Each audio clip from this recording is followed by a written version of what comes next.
Shop the Plato's Closet Black Friday event in North Charleston and West Ashley and let the deals begin. You know Plato's Closet always has a huge selection of trendy recycled styles at amazing prices, but Black Friday deals are different. They're better. We've been holding back some of our best inventory, and you won't want to miss our Black Friday event. Save on gently used styles from Patagonia, Lululemon, Lilly Pulitzer, and hundreds of popular brands. Plato's Closet is ready to let the Black Friday deals begin. Plato's Closet, located in West Ashley on Sam Rittenberg Boulevard and North Charleston on Rivers Avenue. Wells Fargo presents one of the surest ways to grow your money. A Wells Fargo CD account, where you can earn a 5.00% annual percentage yield on an 11-month term with a minimum opening deposit of $5,000. Visit a Wells Fargo branch or wellsfargo.com/CD rates to open a CD account and start growing your savings with us. Wells Fargo Bank, N.A., member FDIC. Hi, Andrew Dunkley here. Hope you're well. Fred and I are taking a little bit of a break, but to keep you going until our return, here are some of our choice episodes from 2022 featuring some of the big events in astronomy and space science. Hello again. Thanks for joining us. This is Space Nuts. My name is Andrew Dunkley, your host. So good to have your company. And a very exciting episode coming up. And if you're watching on YouTube, you'll notice there's an extra face, a much prettier face than mine, and certainly much superior to Fred's. Now, what we're talking about today is the DART mission, which happened, our time yesterday. And we have someone who was on the ground with NASA to experience it all and watch it all unfold. So that's why Marie-Claire Mercier is joining us on this episode. We're also going to Mars because China has been digging deep into the interior of the planet and made an amazing discovery. And we will have audience questions about the effects of an asteroid impact, strangely enough. And we are going to talk dark force theory, whatever that is. That's all coming up on this edition of Space Nuts. 15 seconds. Guidance is internal. 10, 9, ignition sequence start. Space Nuts. 5, 4, 3, 2. 1, 2, 3, 4, 5, 5, 4, 3, 2, 1. Space Nuts. Astronauts report it feels good. And we welcome, as always, his good self, Professor Fred Watson, astronomer at large. Hello, Fred. Hello, Andrew. How are you doing today? I'm wet. Very, very wet. Yeah, I am you're wet. so. I know everyone's in drought in North America and Europe, and I feel for them as we just came out of a big drought. Seems so long ago now, but it is so wet here. Got rained on again today, rained on yesterday, rained on last week. It's a mess. You look a bit damp, soggy. I have to say. You do look damp and a bit soggy around the edges. Yeah. Fortunately, it hasn't been wet here in Sydney because half our roof was missing for most of the day. The storms. Well, no, it wasn't. No, it was just routine maintenance on the roof. But we chose a bad week for it, or rather, the roofers chose a bad week for it. Anyway, we had a dry day today. It chose a bad year, actually. Yes, that's right. It's been raining for nearly 3 years, Fred. Ridiculous. So they tell me. Yes, that's right. Also joining us is Marie-Claire Mercier. Marie-Claire, it is so nice to have you join us on this edition of Space Nuts. Thank you so much. I know it's 1:30 or nearly 2 o'clock in the morning your time, so we really appreciate you putting the toothpicks in your eyes and staying awake for us. It's fabulous. Thank you so much, and welcome. My pleasure. Thank you so much for extending the invite so I can share some of my insights from yesterday's historic event. So really. Yes, indeed. It was amazing. We might as well get stuck straight into it if you're ready, Fred, and talk to you about what happened yesterday. Fred, I suppose just paint the picture for us. What was this all about? And then we'll get Marie-Claire to explain what she saw.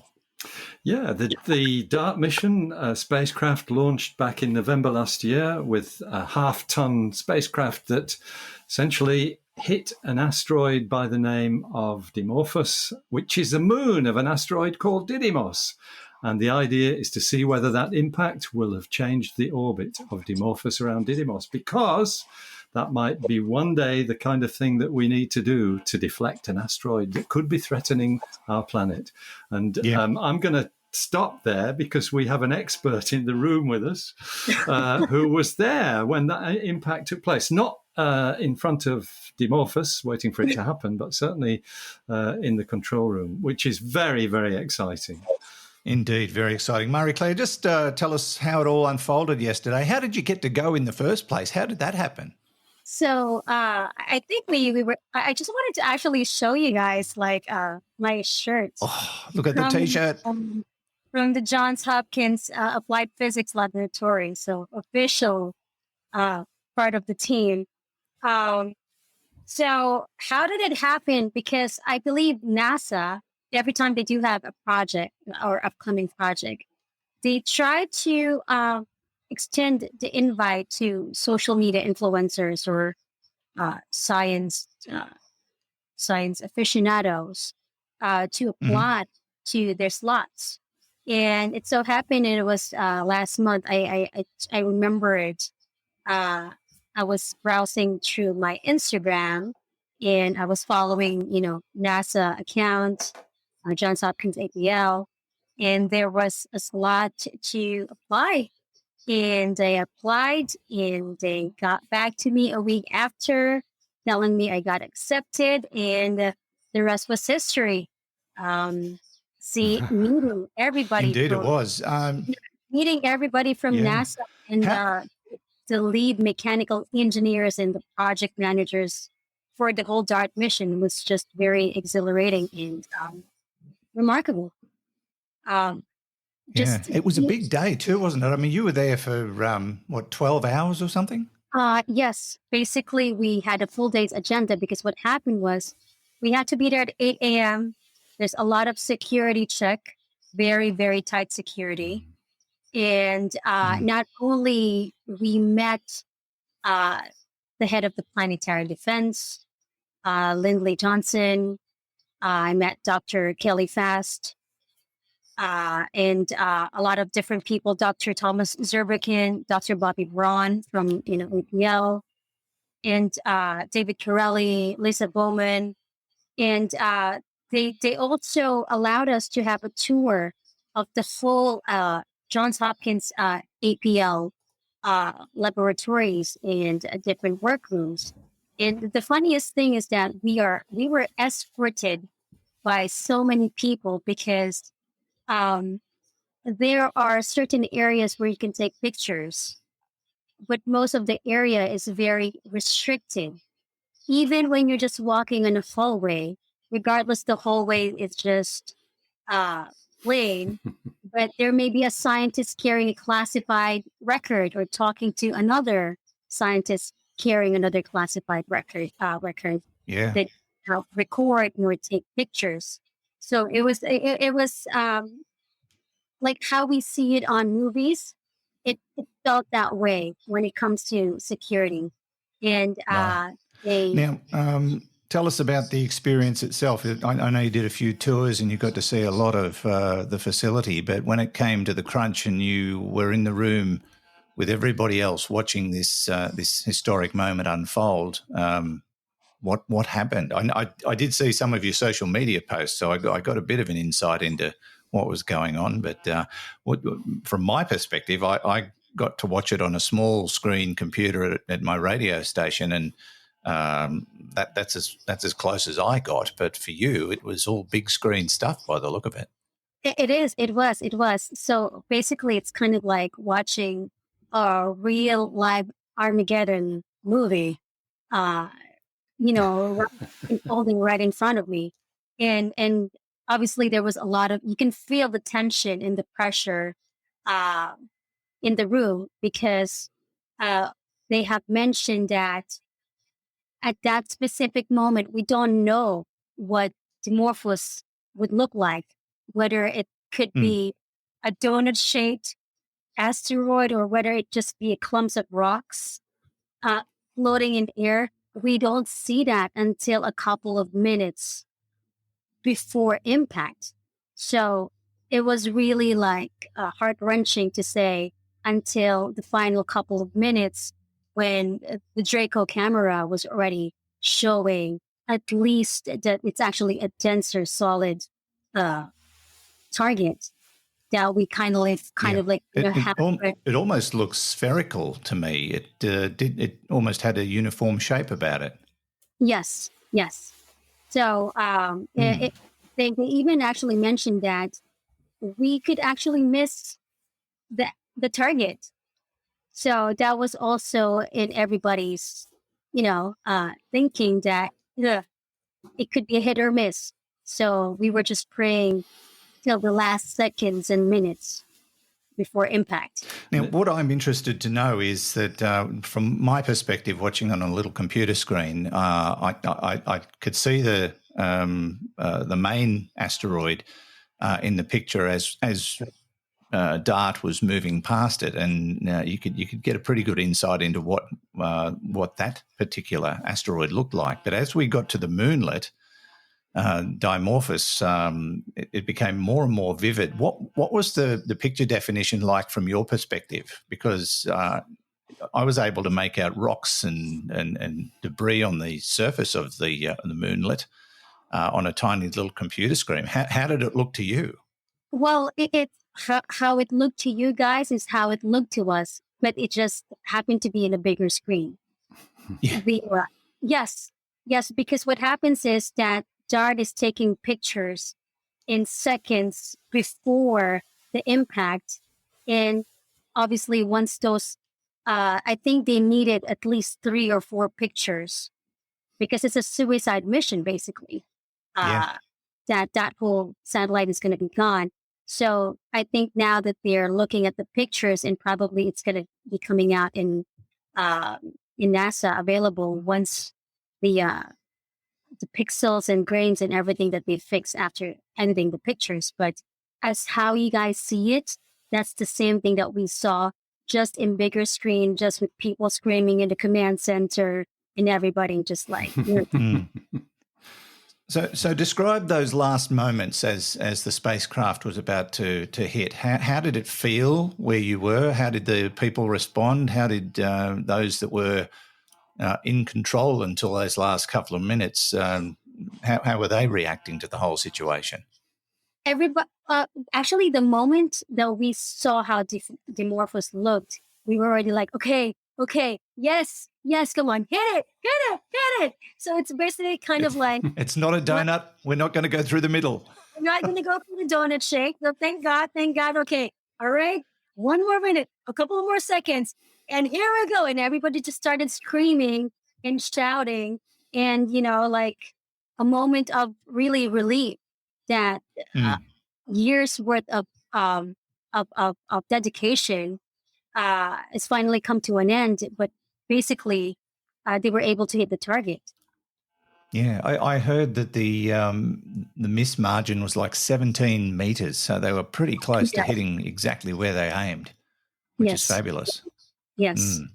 Of course, that's not the end of it, is it? It's the end of the spacecraft. It's done its job. It hit the target at 22,500 miles an hour, or whatever the speed was, or 14,000 miles an hour, 22,500 kilometres an hour. Now they have to analyse the data and see if it did exactly what they hoped it would do, which is knock the moonlet off its trajectory slightly.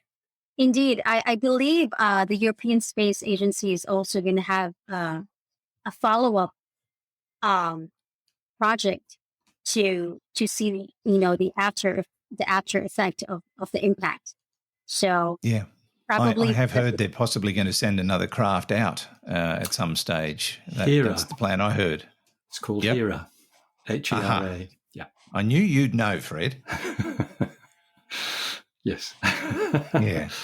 I've got a question for Marie-Claire, if I may, and sort of along those lines.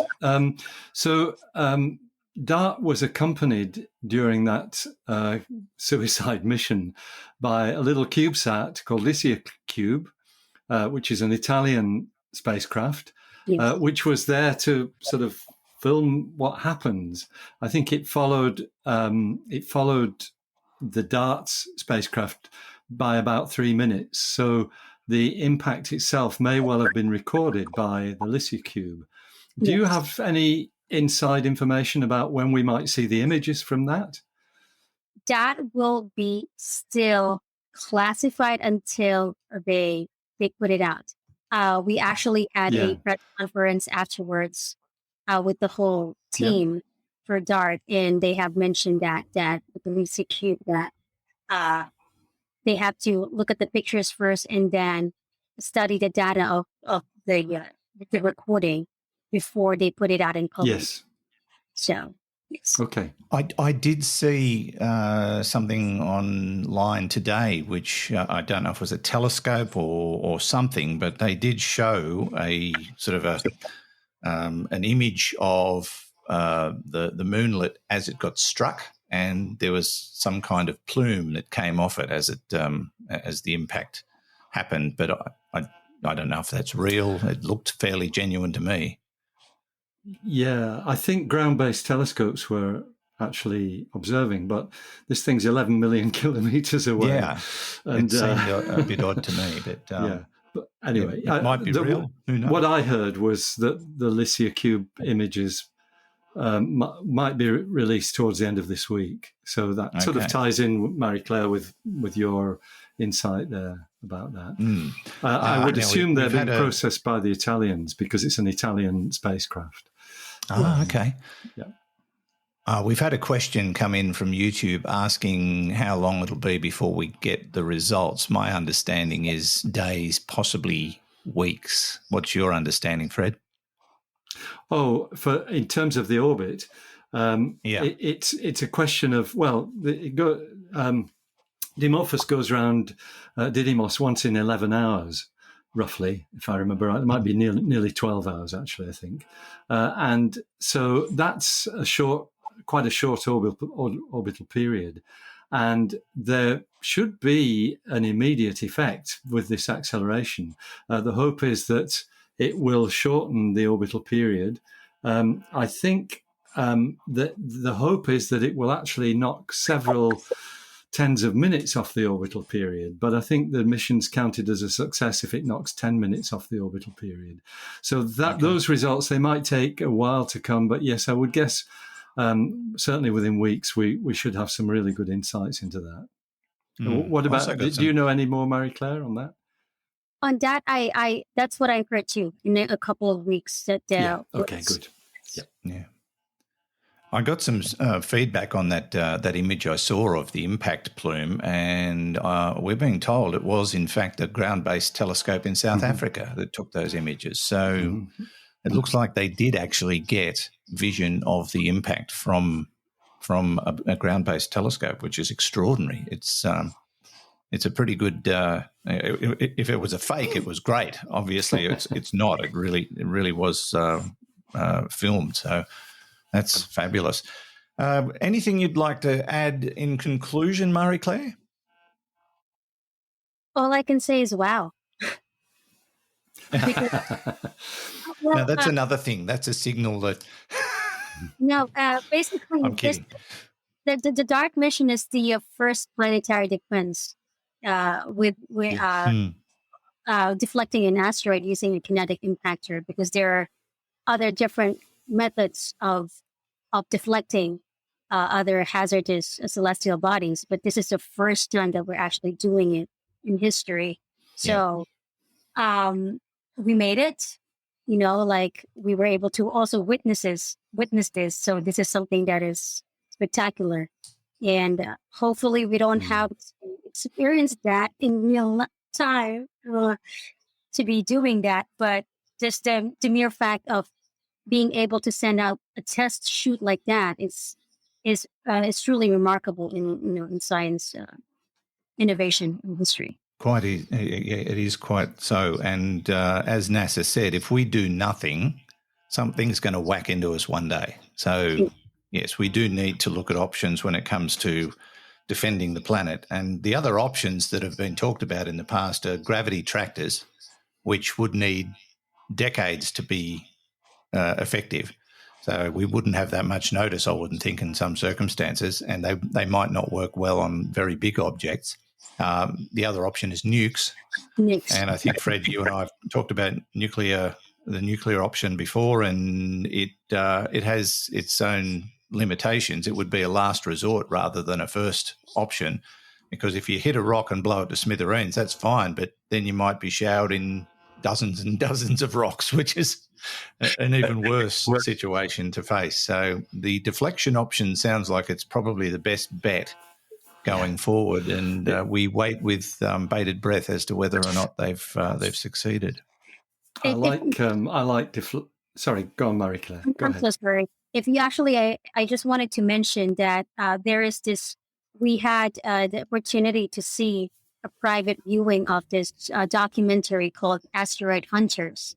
So I'm not sure if you guys have heard of it. And it was written and directed by Phil Groves, who was also with us during the viewing. Mm-hmm. And it is, as what NASA said, and even the Planetary Defense have said, that is the most accurate information that one can get when it comes to anything deflecting asteroids, as opposed to the movement that we see. So, yes, yeah. I like the idea of the kinetic impactor a lot better than the option that you didn't mention, Andrew, for changing the orbit of an asteroid, painting half of it white. Because painting it white, if you can do that, actually puts an imbalance in the thermal properties of the object, and you get radiative effect. You've got to have years and years warning though in order for something like that to make any difference at all. But a good clout is, I think, the most direct way. I loved, forgive me, Marie-Claire, but and you will have seen this as a scientist who's many times looked at the readout of images from astronomical instruments, where basically the image reads out from one side to another. We do it all the time in astronomical spectroscopy.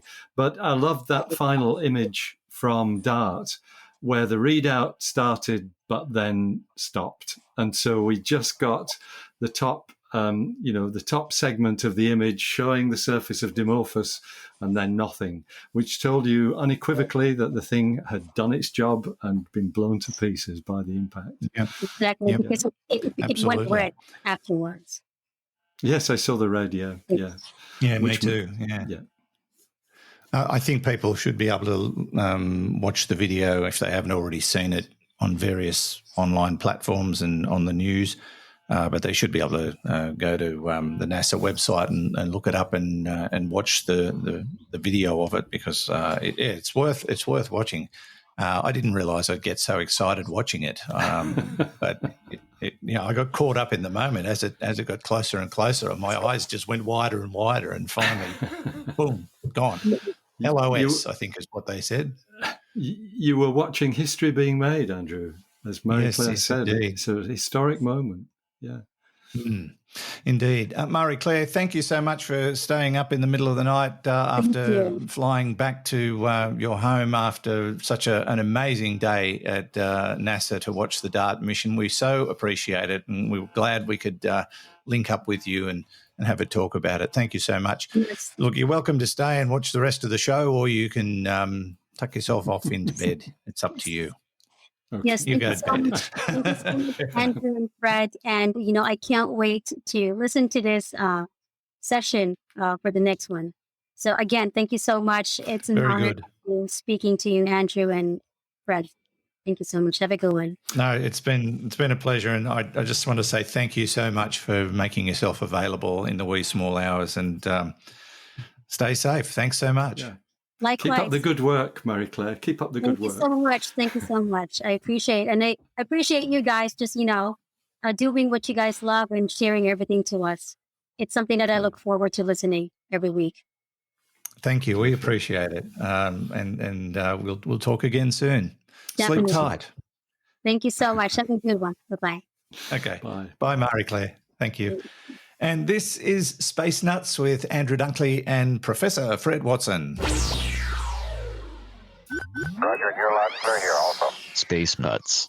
Now, Fred, let's move on to our next topic, which is Mars-related, and this involves a Chinese rover that's made a fascinating discovery, and it adds more weight to what we were probably thinking about Mars as we'll call them salad days, when it had liquid water, when it had properties similar to Earth, until all of that was blown away by its unfortunate weak gravity situation. Yeah, it's really interesting, and some of the details of this have surprised me, I have to say, Andrew. So this is results from the Zhurong rover that we know has been working on Mars pretty well since the Perseverance landed. They both caught the same window to get from Earth to Mars back in July 2020, was it? They were launched, I think that's right. And Perseverance landed in February 2021. Zhurong, if I remember rightly, I think stayed in orbit for quite a while before the rover was deployed down on the surface. And it's been very successful. It's working well. It's a smaller rover than Perseverance. It uses solar panels for its power source. And we've seen some lovely images from it, actually, some really quite remarkable stuff, including, wasn't it? Oh, no, that was Chang'e, the one that had a tent on the horizon, or a shed or something. That was on the moon. One of these images that looks like something else. The good old pareidolia coming into play to make us think we're seeing something that we're not. Anyway, that's not part of the story. What makes Zhurong interesting is that it has a quite sophisticated ground-penetrating radar system, which works at two frequencies. High-frequency radio waves that actually give you really detailed images down to about 10 meters under the ground. But then if you want to look further, you go with low frequency, and because it's lower frequency, you get not as good detail. You don't get the same resolution, but that will take you down to 100 meters, which is really quite extraordinary. Getting penetration of radar to 100 meters below the surface. I know. That is amazing. Yeah, very significant. So what the scientists have done is identified different layers within the ground beneath the Zhurong rover, and there's two layers which have sparked their interest. One which is somewhere between 10 and 30 meters below the surface, and another one which is somewhere between 30 and 80 meters. So two distinct layers. These numbers are a bit vague, probably because those layers are actually, they vary in depth, and Zhurong's got the capability of driving across the surface and actually probing ground penetrating radar at in different places. So those layers, though, the upper layer is relatively thin, the older layer is relatively thick, and both of them have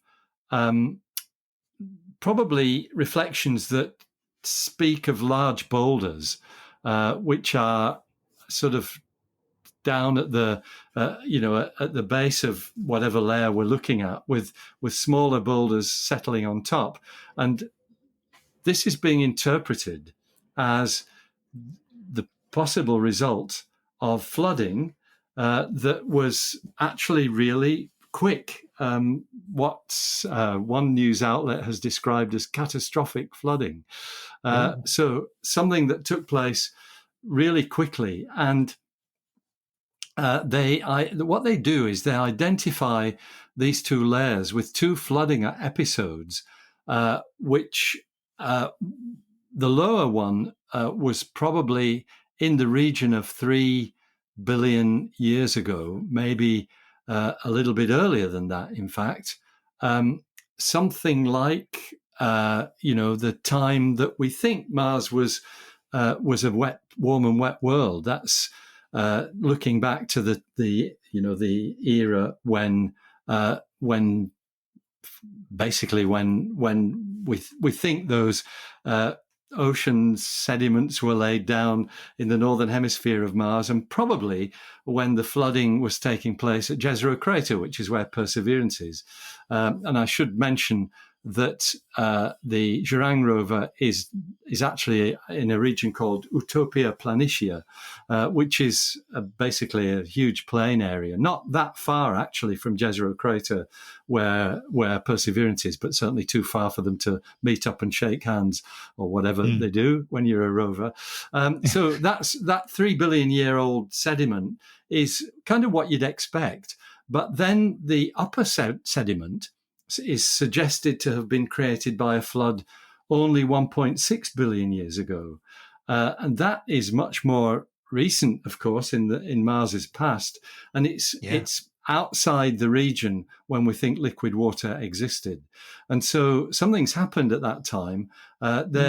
We know there were glaciers on Mars at that time, and maybe, there was some sort of some sort of climatic anomaly. Maybe they had an El Nino event on Mars, which is caused by water, but doesn't happen on Mars. But you know what I mean? You've got a warmer period than usual.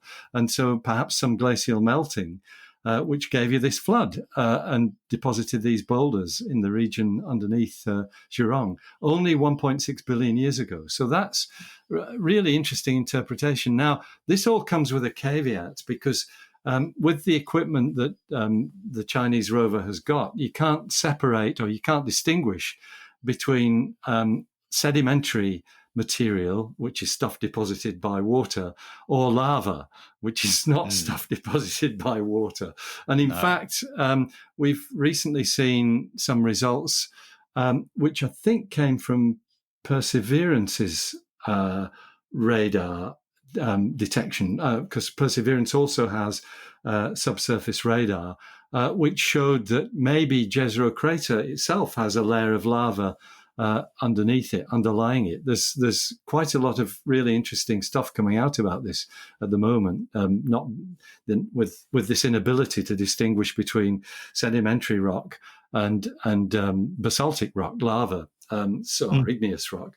So that the jury's still out on that, but the likelihood, though, seems to be that these boulders might very well have been formed by a flood of some kind, the ones that have been detected by the Chinese rover. We wait to see whether any more information might come out about that.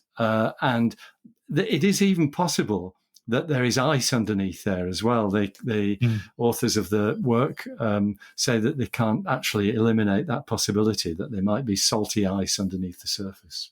Quite incredible. And look, it stands to reason that lava is a plausible explanation, because a new theory about the death of the dinosaurs has surfaced in the last week or so, suggesting that, yes, the asteroid impact or impacts, as we recently discussed, certainly work on major contributing factors, but they also have found that there was a lot of volcanic activity around that time too, which might have finished them off. And they've suggested there was at least one lava flow that covered an area as big as continental Australia, which, imagine the effect of that. Yes, that's right. That's I have seen some of that. Not recently. I have seen work that suggests that it was partly volcanic as well, and there's the possibility that it was an impact that actually shook up the volcanism. Very likely. So that you've got, if you get clout by a 15-kilometer diameter asteroid, could do all kinds of things to the tectonic activity in the region. At the very least, put an extra hole in your head. Yeah, if you're a dinosaur, that's right. Yes, indeed. But it's a fascinating discovery, and hasn't China been amazing with everything that they're doing? Yeah. And from what I've been reading recently, they've got bold plans. They're looking to get to Mars. They're looking to put a rover on Mars. They're going to take the UAE with them. Everybody's sort of got their eyes focused on China, because they're really doing some extraordinary things, as is NASA, though, as we just discussed. But China's certainly galloping along in leaps and bounds when it comes to what have I heard people call it? Space Race 2.0. Well, it's good, and Space Race to Mars is a good thing because it'll tell us more about Mars. Yes, it will. Yes, Yeah. it will, indeed. All right. I hope there's more to tell about what the Chinese rover has discovered beneath the surface. I'm just so amazed by the technology that can get down so deep on a rocky planet like that. Yeah, that's right. It's pretty good going. Yeah, it is. You're listening to and perhaps watching Space Nuts with Andrew Dunkley and Professor Fred Watson. You're listening to Space Nuts, the podcast about astronomy and space science with Andrew Dunkley and Professor Fred Watson. Pretty sure I just said that. Yeah, I don't know. Yeah. Where did that come from? That's a new person. New little sting there. Whoa. Yes. I've been playing with my equipment. I can tell. Let me rephrase. I've been playing with the new digital equipment. Dear, oh dear. Let's do some questions. I'm going to hand it over to Bob from North Carolina. He's got a ripper for us, which works well with what we've been discussing on this episode in regard to the DART mission. Good morning. This is Bob from Asheville, North Carolina, in the United States. In a prior message, I think I heard Dr. Watson say that an asteroid impact would actually be more devastating if it landed over water than over land. And this seems pretty perplexing because you can just imagine there'd be a lot more damage done if it hit land. So that the question is, what actually happens when these asteroids hit the kind of damage they cause? And I also wonder, what if it hit in some unique places, maybe Greenland, the Arctic, or even the Antarctic, and it didn't just collide, but it actually either melted all the ice or dislodged it, so there were massive repercussions after the initial impact had occurred. Thank you. I love the show and look forward to hearing your answer. Thank you, Bob. Lovely to hear from you, and a great question. And water or land, which would be worse? I think you have talked about this before. Yeah, I think that the answer, as always with these things, is it depends. Yeah. And one of the things it depends on is the mass of the asteroid, how big it is. Whether we're talking about something that is a dinosaur killer, in which case it doesn't really matter where it lands, or something a bit smaller than that. And I've seen recently simulations. Now, I think they were in connection, Andrew, with that. Do you remember we talked a couple of weeks ago about an asteroid, or it might be a couple of months ago, an asteroid impact off the coast of Africa, which has been kind of linked with the Chicxulub impact, the dinosaur killer. And that certainly landed in what was then an ocean. I think it was relatively shallow ocean. But the simulations showed the impact. And the first thing that happens is this sort of hollow cylinder of water is raised to an enormous height with the sort of centered on where the asteroid hit. And that basically kicks off a tsunami, which probably would go all the way around the world at least once, as I think that the idea with the Chicxulub event was that it did that too, because that hit in a shallow sea as well, what's now the Gulf of Mexico. So that's one effect. But when you've got something as massive as that, the water as massive as the dinosaur killer, the 15-kilometer one, the water really is almost an aside. It probably puts a lot of steam into the atmosphere because of the heat of the impact. But when you look at the simulation of an impact like that, you can see that the rock itself behaves almost like a liquid. It gets pummeled by this thing. There's a huge crater formed, and then it bounces back. And this all takes place within a matter of minutes. And you get a mountain range higher than the Himalayas, which then collapses just because the energy is involved. So I think at the end of the day, with a big impact, it's not going to make much difference. But with a smaller one, it might do. And maybe the tsunami would be more devastating than the local sort of explosive damage that you would get. Didn't we discuss some time back that there had been a study done that suggested it wasn't so much the size of the object hitting us, but what part of the Earth it hit, depending on what was in the crust. That's another aspect of it as well. Yes, I mean, in the end, size is everything, but there are. It's a nuanced thing, depending exactly as you say on what sort of materials are there. And I can't remember. There was something, wasn't it? Potassium-rich rock, I think that story was connected with, that said that something like that would do more damage than milder forms of rock. I can't remember the details, but yes, I think you're right. That's certainly true. Just as a little aside, I suppose it is somewhat related. You talked about the way water would plume if an asteroid hit an ocean or a sea. The Tonga volcano, I read the other day, blasted 50 million tons of water into the atmosphere, which they think is going to affect our climate for a few years, possibly make us a bit warmer. Yeah. That was fascinating.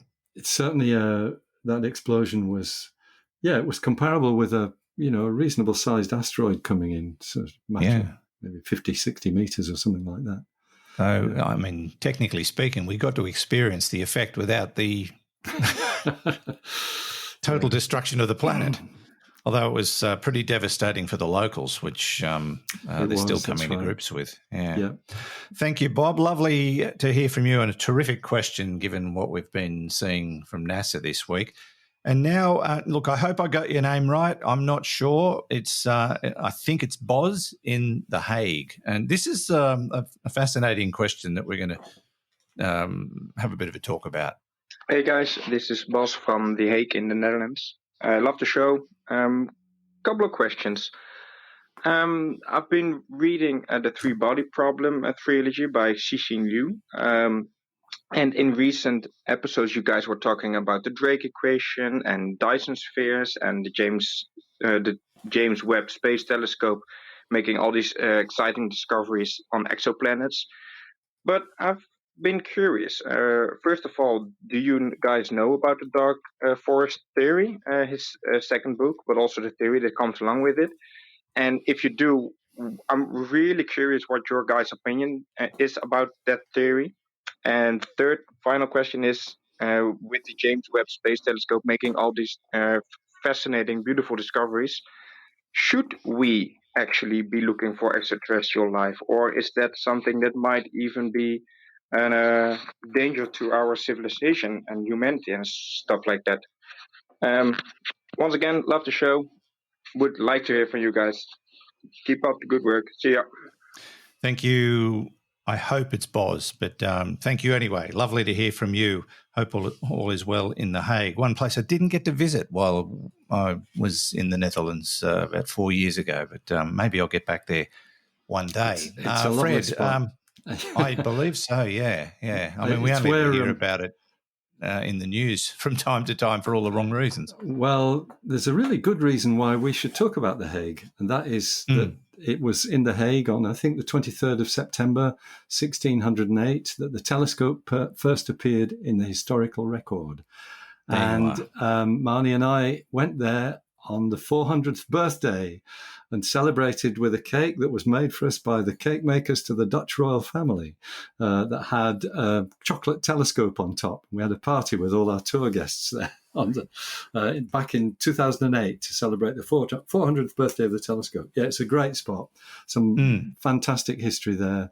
Great scenery. Schweningen is the name of the seaside town that's associated with it. So great spot. Should go next time, Andrew.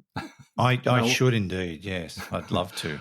Now, Boz asked about the three-body problem. Now, I've just done a bit of a quick look, and it was by a Chinese writer, Liu Shijin. It's the first volume of a series. Now, I understand it's science fiction, but I've never heard of it and I haven't read it. So obviously I'm not in a position to comment on it. But I think it brings into being dark force theory. Yeah, I think one of our I think we've had a listener question before on the three-body problem. Or Right. maybe it was on a broadcast that I was doing with a listener question. I can't remember, but it certainly crossed my path before. So I don't know what the dark force is that's in that book that the author has identified, but there is a constant speculation in the world of physics that the four fundamental forces of nature that we recognize, the strong and weak nuclear forces, the electromagnetic force, and gravity, that those forces are not all that there is, and that there is a fifth force, which is sometimes called quintessence, which has been identified by some as maybe what causes the dark energy that we see in the universe. And that's perhaps where the link comes from, the dark bit. So quintessence at the moment, it comes and goes, it pops up every now and again in physics papers and then disappears for a while. It's one of these things that's a bit unfashionable or fashionable and unfashionable. But then it may well be that we finally do secure some observations that might reveal that there is a fifth force. And there is work that's gone on quite recently, and it's about the decay of the W boson, which is one of the forces that carries the weak nuclear force. That it behaves in a peculiar way that some have said is an indication of new physics and perhaps will lead us to the fifth force, the dark force.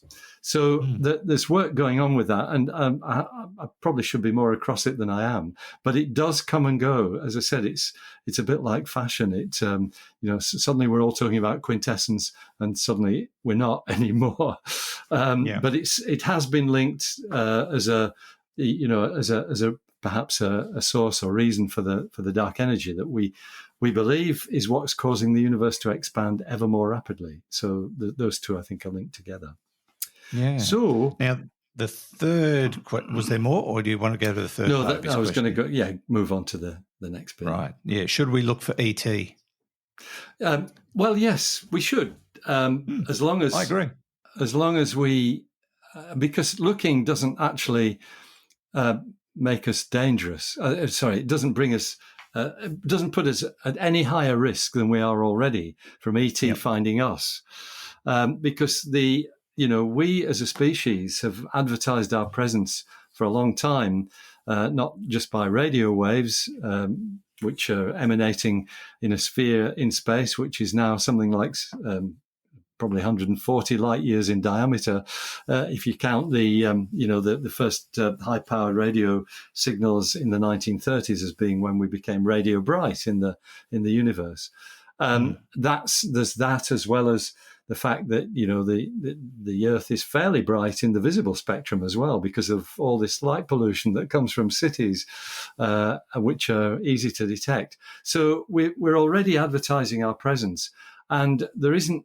The idea of searching for extraterrestrial intelligence is not one where you go out and say, is anybody there? Even though there are plans to do that, that's still a problem that I think needs ethical consideration. But the search for ET is really basically a search using the same equipment that we use to study astronomy and space science. It's telescopes, it's things like the James Webb Space Telescope.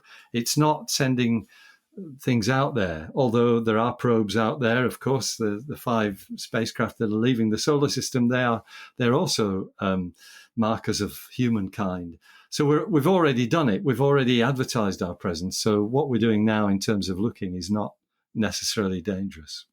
You've given me an opportunity to play with a new toy. Oh, good. You ready for this? Yeah. Because I'm going to quote Pink Floyd.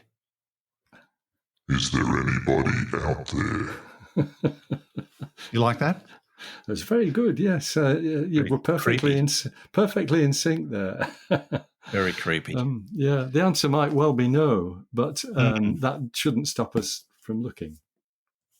Well, yeah, and we are looking. We're looking for the same things that we produce: light, radio, which is a form of light. We're also looking for spectrum signs in their atmosphere for things that they have made that aren't natural. What else are we looking for? Well, the point I was going to make spaceships. Was the reason why. Yes, spaceships are a good one. The reason why we're not why we shouldn't stop looking is because we use the same technology to make discoveries about the universe as we do to try and find extraterrestrial life. So, it's all part of building up our store of knowledge. That's spaceships is an interesting one because, maybe one day a piece of space junk that would turn up that might not be able to be explained by human sources. A bit like that thing that crashed into the backside of the moon. Oh, didn't that happen to a farmer in southern New South Wales recently? It turned out to be SpaceX or something. I was going to say, except it said SpaceX on it. But the one that crashed into the backside of the moon that nobody has owned up to, that's an interesting one. That is. Yeah. I have my suspect. Yes, I know you do. I'm sure you do. All right, Boz, thank you. Great set of questions, made for some interesting discussion. But yes, I think looking for ET is a good idea until we find them and they don't like us. Then we'll throw rocks at them. Yeah, it won't be by looking for them that they'll find out about us. That's the point. Exactly. Good point. All right. Just about time to call it quits. It's been a long but very interesting show with Marie-Claire Mercier joining us after her trip to NASA to watch up close and personal the DART mission yesterday, our time. But if you do have questions for us, jump onto our website, spacenutspodcast.com or spacenuts.io. Click on the AMA link and you can send us a text question or you can send us an audio question. Or there's a tab on the right-hand side to send audio only. And all you need is a device with a microphone like this one. See? Yes. Yes. And I'm replacing that, by the way. I'm getting a new one. It's going to be much bigger and in my face type of scenario. Yes, so please send us your questions. And don't forget while you're there to catch up on the back catalogue, our past episodes. Please leave your reviews on your favourite podcast distributor because the more reviews, the more we get noticed and the more people who join us and the more fun we have. You can also visit the Space Nuts shop where you can find all sorts of goodies. Oh, I forgot to tell Marie-Claire, but she'll pick it up in the recording. We're sending her some presents for joining us today. So she'll get a couple of little surprises in the mail. Well, it won't be a surprise now. Going, garbage. I forgot to do it. Well, he'll remember now. Fred, thank you as always. It's been a great pleasure. It's always a pleasure, Andrew, and thank you for your patience as well. Oh, no, it's a joy. There's no impatience required at my end, that's for sure. Thanks, Fred. We'll see you next week. Sounds good. Fred Watson, astronomer at large, joining us on this edition of Space Nuts, and thanks for your company. We'll look forward to your company on the very next episode. From me, Andrew Dunkley, bye-bye. Space Nuts. You've been listening to the Space Nuts podcast. Available at Apple Podcasts, Google Podcasts, Spotify, iHeartRadio, or your favorite podcast player. You can also stream on demand at Bytes.com.